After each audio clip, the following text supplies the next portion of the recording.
Alerte vérité. Écoute bien, sinon c'est ton métabolisme qui va faire grève. Toi aussi, tu as entendu parler du jeune miracle?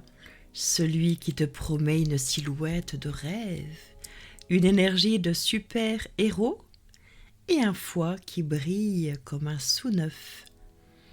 Alors, t'arrêtes tout de suite, parce que trop de jeûne, c'est comme trop d'amour, ça finit toujours mal. Bonjour et bienvenue sur la chaîne de Miss Résurrection, où l'on explose les mythes alimentaires. Donc, avant de te transformer en moine ascète sous prétexte de détoxifier ton âme, abonne-toi à ma chaîne, lève-toi et marche, oui là tout de suite, sinon je viens hanter ton frigo. Le jeûne c'est bien mais pas trop. Alors oui, le jeûne, ce n'est pas le diable en personne, mais ce n'est pas non plus la baguette magique de Merlin. Un bon jeûne, ça permet à ton système digestif de souffler un petit peu. Le pauvre, après tout ce que tu lui fais subir, ça booste l'autophagie, c'est-à-dire la régénérescence de tes cellules. Le jeûne, ça aide à réguler la glycémie et éviter les coups de pompe. Mais là, ouvre grand tes oreilles. Trop de jeûne, ton corps panique. Oh non, c'est la famine, vite, stockons tout en gras. Trop de jeûne, c'est ton métabolisme qui se met en PLS. Ok, on ralentit tout, on survit en mode batterie faible. Trop de jeûne, c'est ton cerveau qui se met en grève. Désolé patron, sans glucose, je refuse de fonctionner. Bref, si tu as l'intelligence d'un grippin après 3 jours de jeûne, c'est tout à fait normal, sois rassuré. Alors, quels sont les dangers d'un jeûne mal fait?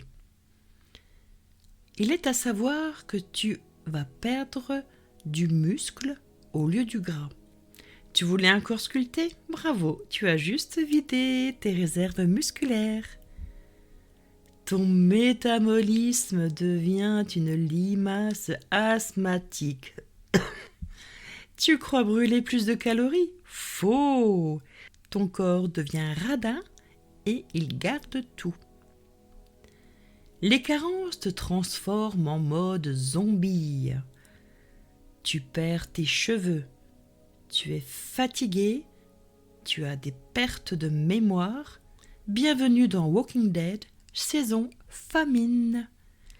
Les hormones, elles sont en mode montagne russe. Les femmes, leur cycle est tout simplement en vrac et elles deviennent irritables. Les hommes, chez les hommes, il est à savoir que leur testostérone est en chute libre. Leur motivation a complètement disparu. Tu voulais être une meilleure version de toi-même? Alors que tu deviens juste insupportable. Pas de rééquilibrage, tu craques et tu te ruines la santé au passage. Le pire piège dans tout ça, c'est que faire un jeûne et ensuite manger n'importe quoi, c'est de passer de moine bouddhiste à roi du fast-food en 3 secondes top chrono. La seule vraie solution, le rééquilibrage alimentaire. L'idée, ça n'est pas de s'affamer, mais de bien manger, de bien s'alimenter, de fournir à ton organisme les nutriments essentiels dont il a besoin pour bien fonctionner. Mange intelligent. Finis les privations absurdes, ton corps a besoin de carburant. Les vrais nutriments, c'est la base, c'est la vie. Consomme des protéines pour la construction de tes muscles, des bonnes graisses pour le fonctionnement de ton cerveau, des bonnes fibres pour éviter de ressembler à un ballon de baudruche, des vitamines et des minéraux pour ne pas dépérir comme une plante oubliée. Alors, arrête le mode coup de fouet et passe en mode énergie durable. Jeûner c'est bien, mais manger sainement tous les jours, avouons que c'est encore mieux. Je vais te raconter quelques exemples de génie et de catastrophes.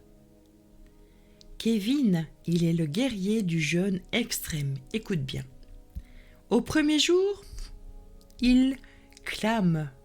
Ouais, c'est trop facile, je me sens tellement léger. Au jour 3, il observe des petits vertiges. Rien de grave, pense-t-il. Au jour 5, tiens, un burger double XL avec un supplément de frites. Effet yo-yo, le retour. Sarah, la stratège du rééquilibrage. Elle fait le jeûne intermittent 16-8. Elle mange sainement et équilibré.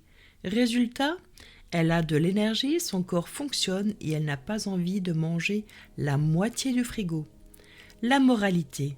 Jeûner, c'est comme conduire une voiture. Si tu le fais sans carburant ni direction, tu finis dans le décor. La conclusion dans tout cela, trop de jeûne, trop de déséquilibre, ça tue. Arrête de croire aux extrêmes. Apprends à manger pour ton corps et pas contre lui.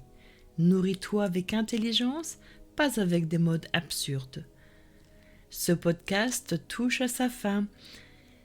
Moi, je vous invite à passer à l'action, à vous abonner à ma chaîne YouTube Miss Résurrection pour encore plus de vérité qui réveille. Et surtout, lève-toi et marche. Parce que la vraie santé, ce n'est pas d'être dans l'excès, c'est d'être maître de son équilibre. Sur ce, mes chers auditeurs, je vous dis à très bientôt pour un nouvel épisode de Miss Résurrection.